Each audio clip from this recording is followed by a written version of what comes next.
The majority leader looked me in the eye and looked 54 Republicans in the eye. I cannot believe he would tell a flat-out lie.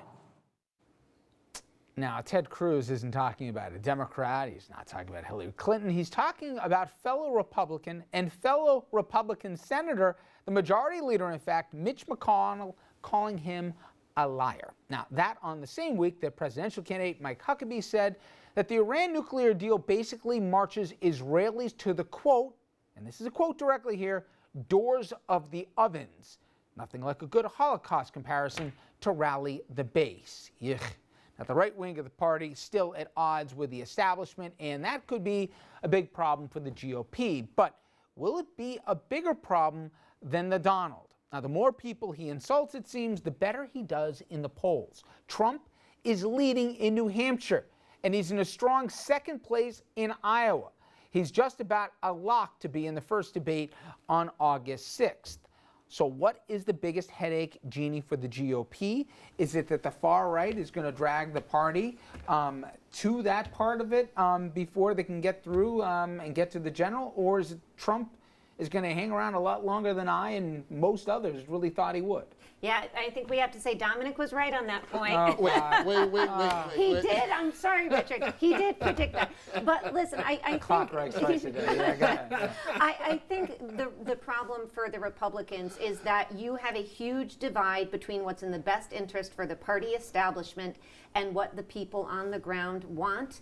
And you have the situation in which you have Donald Trump and 15 other candidates and this debate on August 6th that they're all vying to get into by getting to the top of the polls. Well, how do you do that? You make crazy statements. You go on air and you put the tax code in a wood chipper, which is what Rand Paul was doing. You throw iPhones out of windows, which is what Lindsey Graham was doing. I mean, these things all happened in the last about 7 days. And these things will keep going on as you have these candidates vying to get into that top 10. And who's probably not going to be there? John Kasich, for instance, who's a reasonable guy and probably the most experienced among them besides maybe somebody like Jeb Bush. But I do think the big problem is that the establishment can't control what's going on in the ground, and they have lost control of this process. The Koch brothers, who bankrolled a lot of this, and whatever the party establishment was, RNC, et cetera, you think right now they're sitting themselves saying, all right, Trump at some point is going to self-employed. You know, the Herman Cains of the world, every seemingly 4 years pop up and then fade away. Or are they saying, you know what, it's not the loonies on the far right. Trump's going to stick around here. He's going to suck out all the oxygen, out all the coverage, and we're not going to get through the first quarter of these primaries without this guy being, you know, the dominant subject that everyone's got to answer to. What do you think they're more worried about, right? Trump or the far right?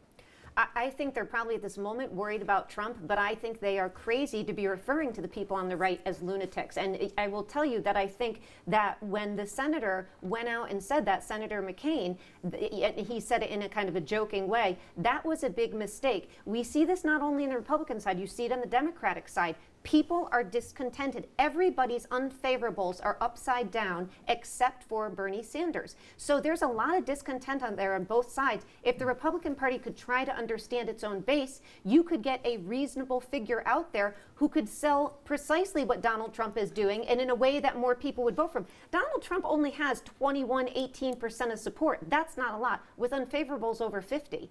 But you can win in a crowded field with just that much. This may be a little bit of chicken and egg here, but they're the same problem. The Cruz and the Huckabee and the Trump are the same problem, and that is that Republican leadership and also Republican talk radio and Fox News have been getting their base frothing at the mouth for the last 7 years, so opposed in such stark terms to everything that President Obama's done in a way that we haven't seen before, that stoked the anger that has led to the current climate within the party, which is that frustration and that anger. And so, you know, Trump's not going away, and the Huckabee stuff, all that stuff is here to stay, because that's where the party is right now, in part because party leadership, official and unofficial, has put it there. But I've been told, how many times, Dom, that polls do not reflect reality. The polls are just a poll. So at the end of the day, no one's going to really poll the polls in huge numbers for Donald Trump. It's just a poll and it's a snapshot now. He's not really serious. They got a problem. Professor, I agree with you twice now tonight. They've got a Trump problem because, frankly, if you piss him off, I mean, with Ted Cruz, you can just ignore him. You're not going to ignore Donald Trump. One, he's got the personality. Two, he's got the money to back it up. So if you piss him off, what does he do? He runs as an independent. Ross Perot all over again, game over for the Republicans. So Trump is a much bigger problem. And I'm curious, for the Democratic side, they have their own share of problems here. Hillary Clinton, she's still dealing with the email controversy. If anything, in the last week, it became a more serious subject that wasn't as easy to be dismissed. Now we know that some of those emails were, in fact, classified as confidential. And how about the woman who's gracing the cover of Time magazine now, Liz Warren? She's pulling Hillary Clinton to the left here and certainly putting a platform. And Bernie Sanders, even though I don't think he'll last as well here, nonetheless, he's demanding at least that his platform be listened to. If you are in Camp Hillary, is it Benghazi and the email controversy that's going to dog you, for the next 6 months or till next November? Or is it the left wing of your party that feels they have gotten only a partial bill of goods the last 6 years and they're not going to be quiet anymore? I actually don't think either one will be a serious problem for Hillary Clinton in the end. I think the so-called scandals are fairly marginal. Our people are used to those kinds of charges being thrown at both Clintons. It's been happening for 25 years.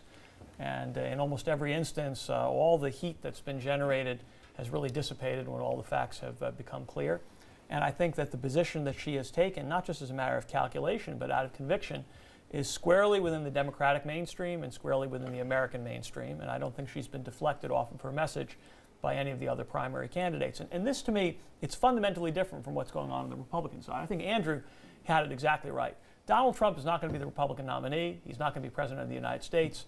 In the end, the problem there is not Donald Trump. The problem is that about 40% of the Republican primary electorate thinks that Donald Trump or people like him should be president of the United States. And that is a constituency that I think is fundamentally at odds with the rest of America, but which has a huge claim over the Republican national leadership because members of Congress and others either belong to that group or are scared of that group. And either way, they are impacting national policy. So it's not just a problem for the Republican Party, it's a problem for the United States. You agree with him on Hillary, that Bernie Sanders and the rest, that there really isn't a left wing that's dissatisfied in the party, and moreover, emails and the rest, chalk it up to just a litany of conspiracy theories people have thrown out? Where's her vulnerability? On the emails for Benghazi, if there's a smoking gun out there, which there hasn't been for years now as they've been looking, that could be damaging, or some other smoking gun that we don't know about. As for the pressure from her left, the difference for Hillary Clinton as opposed to Republican candidates is that anybody who's supporting Bernie Sanders or Elizabeth Warren or Bill de Blasio or anybody seen to be from Hillary's left, if Hillary's the nominee, they're going to vote for Hillary. They're not going to stay home. You're going to get some people on the right who might be dissatisfied if their nominee isn't conservative enough and they don't turn out in the same level. But whatever dissatisfaction there might be on Hillary's left, it's going to be a battle of the alternatives come November 2016. It's, would you rather have a less progressive Hillary Clinton elected president or the Republican nominee? And the answer is going to be the less progressive Hillary Clinton. I don't disagree, but the turnout question's always been up. There's one thing if they like her more than the alternative, but what Obama did 6+ years ago was historic in that he got, forget about the donations and small increments from so many millions that never gave before, but young people turned out, African Americans turned out in huge numbers. Do they turn out no matter who the Democrat nominee is? I don't think they're going to turn out in as great numbers in some of those constituencies, but let's be honest. The math favors the Democrats in 2016. The map for Congress favors the Democrats, and certainly the Republicans have a huge problem because they themselves said, we can't win without Latinos. We can't win without Hispanics. There's changing demographics in this country. They can win Congress because they can win in those districts and in those states. They cannot win nationally until they solve this problem. That's part of why Donald Trump has resonated and been so really destructive to the party, because of what he said on immigration really does resonate with some people. Tens of millions of Mexican rapists flowing over the border. But right. I have to say, I do think the email issue is much bigger than anybody at this table agrees with on Hillary Clinton. I think Hillary's got a major problem I think too. She's got I just a major didn't comment problem on it yet. Oh, sorry, Well, Dominic. with what's already there, or if there's something else that comes out? Well, one, going back, Richard, I've predicted a long time ago that she was going to be the nominee.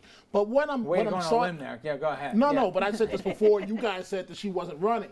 So, but my point is this: every time she steps up to prime time, it just seems like this happened 6 years ago. And thus came this new start out of Illinois named Barack Obama. It just seems when it's her time to shine, something goes wrong. And I think that Benghazi might come back to bite her. These emails is a growing controversy. Republicans are going to try and make the best hay. It's not going to just go away. But can I just say, She's not a lock. I thought she was a lock for the presidency. I think actually Benghazi works for her. I think if the Republicans hammer her on Benghazi, that's, Well, they always that's overplay fine. their hand. Of course. Yeah. The emails are a bigger issue. She comes out in March and says, I set up this server, there was nothing confidential, oh, I cleaned the server.